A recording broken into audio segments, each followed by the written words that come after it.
Lionel मेसिखौ मुलुगनि गेजेराव मानो गोख्रोंसिन फुटबलार होननानै बुंनाय जायो? बेनि बिदिन्थिखौ थांनाय हरनि समाव गेलेनाय वर्ल्ड कप मेचआवनो नुनो मोनदों। आर्जेन्टिनानि केप्टेन लियोनेल मेसिया अस्ट्रेलियानि हेंथायै गावनि गोख्रों गेलेनाय जादुखौ दिन्थिदों। बबेखानि गावनि 1000 मेच गेलेनायाव गल होनो हानानै मेसिया गोदान जारिमिनबो सोरजिदों।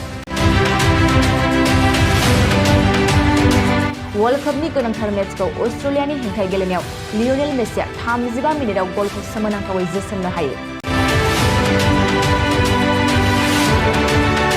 जाहोनाव मेसिनि गल होनो हानायाव सुबुंफोरनि रंजाखांनाया स्टेडियामाव गोमसारो। बे मेचखौ आर्जेन्टिनाया 2-1 गलनि फारागथियाव अस्ट्रेलियानि हेंथायै देरहायो। मिथिनाय बादिब्ला वर्ल्ड कपनि जारिमिनाव लियोनेल मेसियानो आर्जेन्टिनानि बांसिन गल होनो हानाय फुटबलार जानानै दं।